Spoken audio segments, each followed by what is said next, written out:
All right, we're live. Okay, Unbelievable. not really. So we're starting in Biblical Principles of Genesis for this video. Now, Mhm. I do have to critique you, although you don't really know enough to be critiqued yet. Yes. So you're going to have to start learning at least the basics. Mhm. So first off, what do you actually know about the book of Genesis? Well, first of all, that the snake apparently is misusing wisdom. That that there's technically the two trees. The There's the tree of knowledge of good and evil, and then there's like I guess the like the world tree or the tree that can traverse dimensions or whatever. I would probably avoid that part. Okay.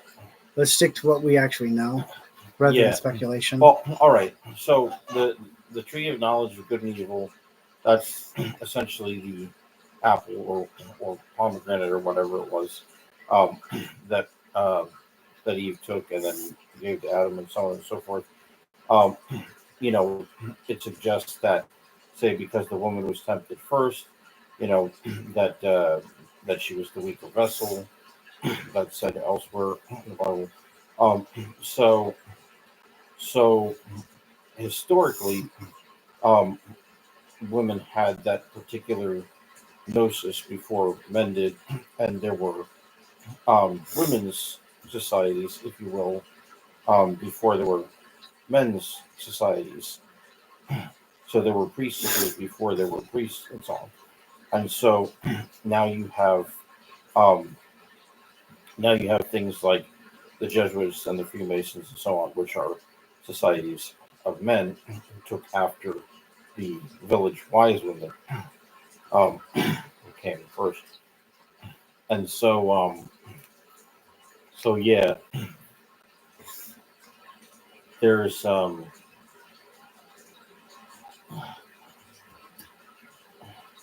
so there's the idea of clothes. Clothes have to do with vestments, with worldly power, if you will. So the thing is, generally speaking, because people did not think that they were able to govern themselves properly, they created a system of power by which powers were vested in certain professions. So, doctor, lawyer, judge, teacher, whatever. And then we have this sense of degree, and that's why you put on the special vestments when you get the degree, and however many stripes you have on your um, hood and gown, tells essentially, you know, um, what rank you have in society. In other words, of knowing the things of God, if you will. So, So you're saying that God believes in the caste system then? what? Are you arguing for the caste system? Um, well, yeah, there essentially is a a system of feudalism, if you will. So the thing is, um, there's a regular free market, but then there's also a market for monarchical power carried out through the feudal system. So there's um, there's levels going all the way from um, king all the way down to magistrate of a town or whatever. So uh, so the the lowest non-judicial level of administration would be a mayor, and in fact, in Britain they would call that person a Lord Mayor um, to show that they were Lord of that area. And then, of course, you know, above Lord you have um, Count and Viscount and Duke and so on and so forth, all the way up to king. Yeah. Well, I'll give you. I understand. We want to So go. so anyway, yeah. So anyway, Jesus took on Adam's punishment, if you will, for his sin. So that's why Jesus is stripped of his clothes. So in other words, his office of prophecy is removed, even though he's the expert on that. Um, uh, because see, Adam and Eve's clothes were supposed to never have been put on to begin with, but because you know they got smart and And stupid at the same and time. used that power, then that's why they had to work hard. That's why they had to earn their degrees instead of living in an egalitarian system where there was plenty, if you will. They also would have known a lot more than we did before they fell. Yeah, and the thing is, sometimes they also call the Garden of Eden the Garden of Earthly Pleasures, where all they really had to consider was when was the best time to have sex, if you will. Um, I mean, sex being the chief pleasure of that day because they didn't have, television or radio or internet like we do. And then, um, of course, uh, there's the different series of things that God creates. Um, the birds in the sky, the fish in the sea, um, the light and the darkness, uh, which become the day and the night, stuff like that. And also some people say uh, the Greek concepts would also include chaos and order, and so they sort of they sort of work together, if you will. And so you have all of these different pairs of of people within the Bible, which essentially are things that set a paradigm. So it's essentially delineating the system of justice, because in any system of justice, the one who gets the bad end of the stick will always feel indignant and cheated and stuff like that. But God is just saying that this happens to be the way that things work out, as with Jacob and Esau. You know, Esau was supposed to get his father's blessing and and land and stuff like that, um, and nation, but Jacob Israel got it. So yeah, and then what else? And then of course, um, God tells Abraham, "Your descendants will number as the stars." And so essentially, Abraham represents the first system of thinking that I want to say pricked the consciousness of that group of people who became the Israelites. Um, so before the Kabbalah system was the Merkaba system. So Abraham represents the Merkaba system, and then David sort of perfected that that system of thinking, um, and and so so the Kabbalah is a diagram of the heavenly host, which corresponds to concepts that will create um, the kingship of David and the Temple of Solomon, if you will.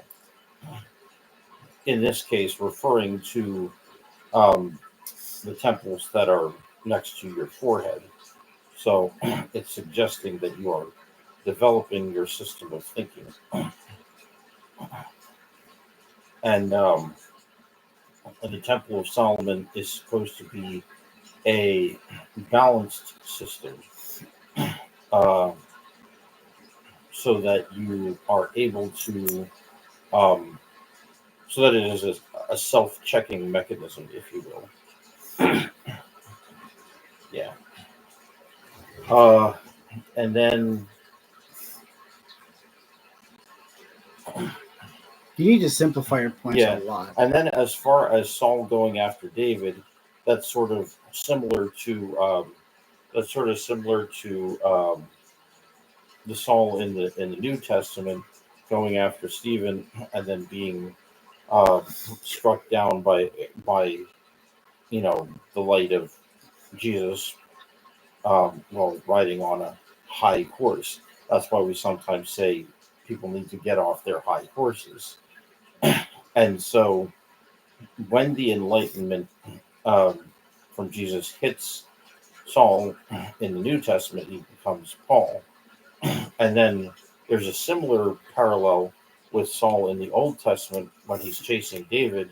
Um, he falls down prophesying along with the other soldiers, which I think, if I recall, gives David the opportunity to escape.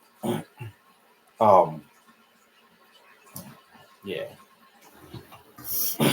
And then there's also this whole sequence uh, where David and Jonathan are like sending each other messages.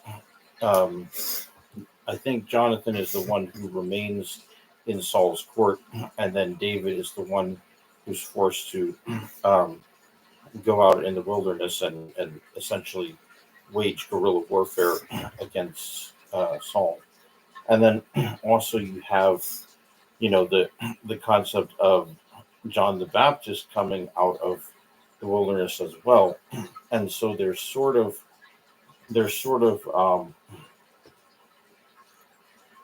I want to say there's sort of three parts going on here, where you have John the Baptist as sort of a pre-Jesus, who's sort of like living in the jungle and is sort of like um, very exacting in his logic, maybe a student of natural law, so to speak, because he's eating,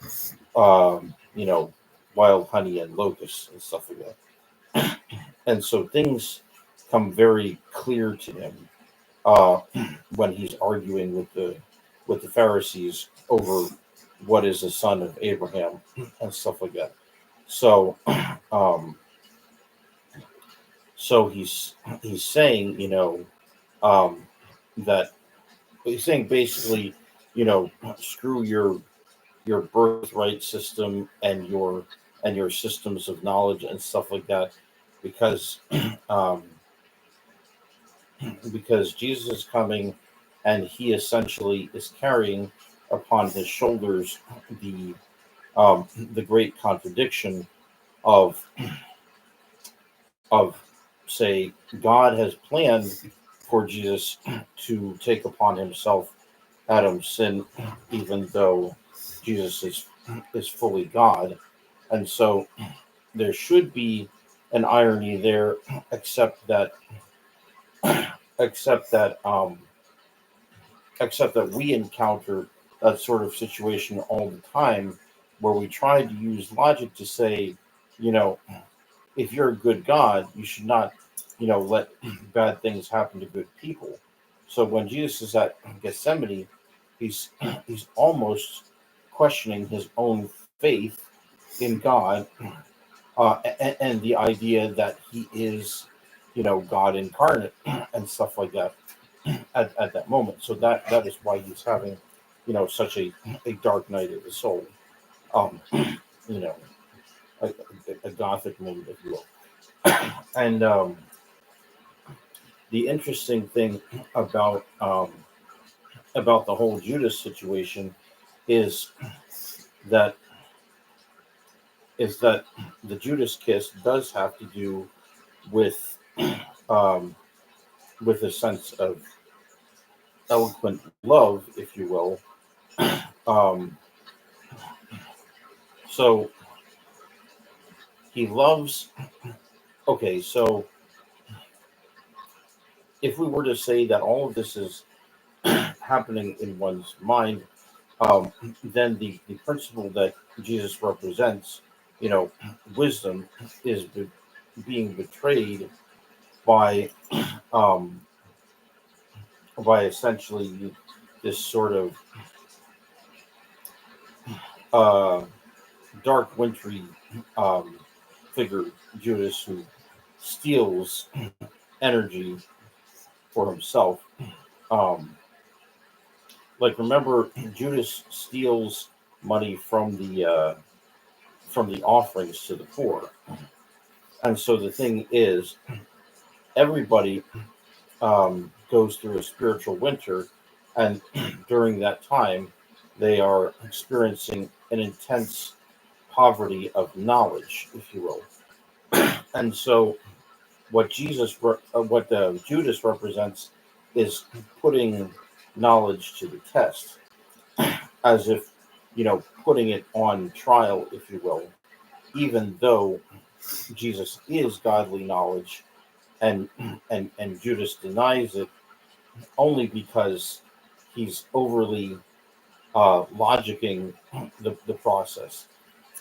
He's getting too scientific, um, to have full faith in Jesus. Yeah,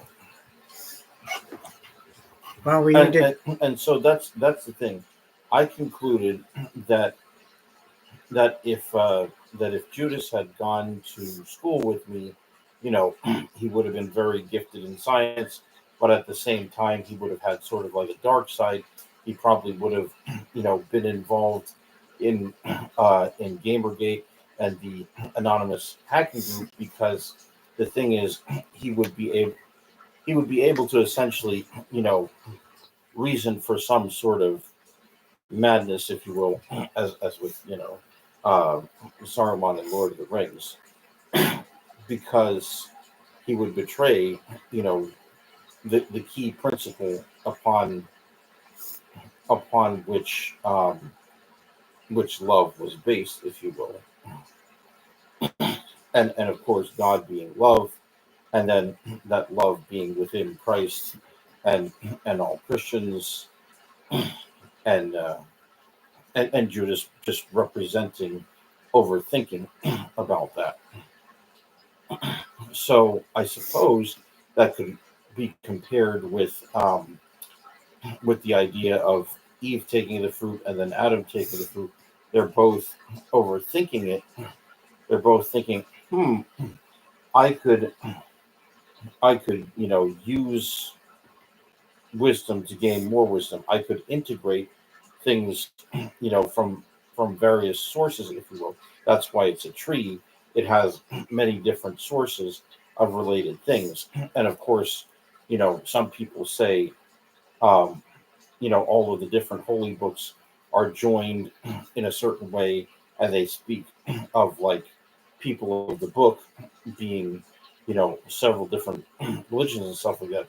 And so the thing is, if they know all of that worldly knowledge, they think that what they have is real knowledge, because then they can use it to create um, power systems. First we have uh, you know the gender power system, between the two sexes, and then we have the gender roles, and then we have the division of labor, and then after that we have the family systems, and then after that we have the tribal systems, the language systems, the nation systems, and so then you got Babel and Israel accounted for, and then of course Sodom and Gomorrah supposedly tell what people would do if, say, they encountered uh, homosexuality and stuff like that. Um, so all of these different things, these different major principles, were gathered over time, and then of course, um, the same people who can trace their lineage back to say Canaan or Samaria or whatever. Um, they were the Israelites, then they became the Hebrews, then they became the Jews. Um, and and so I guess you could say um, each time that they changed their name, it was say another refinement of the system of laws, and then um, and then finally you get to um, say Canaan, and then Joshua having like a a noise campaign and an infiltration against the Canaanites, which is successful. Then they take the land, and then they start, um, worshiping idols again. And then because of that, there's the Babylonian captivity. So even thinking about those idols um, spiritually binds them to Babylon because those are the pre-Babylon thoughts, and that's why they sometimes talk about what's called the near occasion of sin, or or the vices, being the opposite of the virtues, the vices generally leading to worse sin, um, which is um, and then of course similar to the field of medicine, these mortal sins can have comorbidities, if you will. They could cause spiritual death, or potentially they could even cause physical death if it's strong enough to manifest in the physical realm. Yeah. Is it my turn? Oh, yeah. I'm sorry. I didn't know you wanted to talk at all. Go ahead. Yeah. Well, I want to clarify a few things, because if Yeah. we were sticking to Genesis, we need to keep in mind that the purpose behind Satan's overtaking of the Garden of Eden was actually to take over our role as the caretakers of everything God made on earth. Okay. So that was his purpose, because in the end, once he was able to deceive mankind, he could make us stupid so that we wouldn't know the difference between right and wrong. So that's why people keep arguing about whether or not there's a God. They want to attribute, like Trisha Dawkins wants to say how horrible God is, but it's actually the devil that's the monster, because he took away our authority and gave us sin. And people want to say, oh, but what about free will? It's like, well, they have free will too. The demonic realm, they have free will. The key sin then would be man forming his own systems of authority, and so that's why some people who are say pretty well studied in this stuff, they would say, well, government should be as small as possible, otherwise it is essentially usurping the role of God, if you will. But some people reasoned that government had to be at least a certain size, so that the constitutions of countries could become essentially the word made flesh, and then um, and then these representatives would become the elect through elections, and then they would be selected from all types of people, you know for their wisdom and stuff like that. And then of course, you know, uh,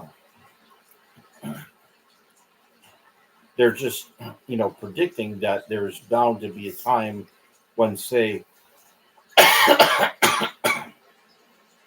when say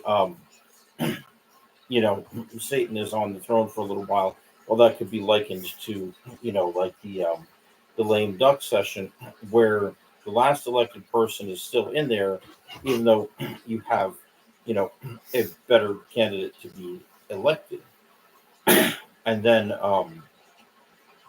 of course, you know with each successive election, we're going toward a more perfect union, and therefore we are speaking of the kingdom of heaven in which there is harmony, but not necessarily more centralized power of a specific person ruling over people, but the kingship of the kingdom of heaven is an idea ruling over us. So, so the idea that Jesus represents. So, true faith, true wisdom, you know, um, true loving care for um, for our fellow man and stuff like that. Peace and harmony stuff. And then, of course, there are some people who pretend to offer, say, peace and harmony and utopia and stuff. But the thing is, um, and this is probably one of the bigger arguments against um, communism, at least how it was um, carried out by the Soviets, because there's because everybody who thinks that they can distribute resources equitably will inevitably become um, an unequal distribution of power, meaning centralized power or authoritarianism. So essentially, if one if one sets up a fascist system, say to only benefit one race, well then that essentially is a type of socialism or communism, but it's only benefiting that one group. But it must be said to be benefiting everyone, even if it predominantly only benefits one group, or a small number of people, like 1% or less of the population. And likewise, if you try and set up a communist system, it will also end up being essentially a facsimile of a fascist system. Also, if you have absolute democracy, the feeling of it will be like a dictatorship because yeah, so they'll talk about the dictatorship of the proletariat because the because of essentially um, the inequality, and so that is probably like one of the admonitions against, say, Babylon taking over Jerusalem. the if the holy city of Jerusalem is is in our minds, then then essentially Babylon represents a corruption of thoughts, using the using of religion to obtain power, and essentially worshiping idols symbolically by twisting the word of God, or by twisting the meaning of existing religious systems and power structures, to gain power and also to gain material wealth. Um, so, yeah.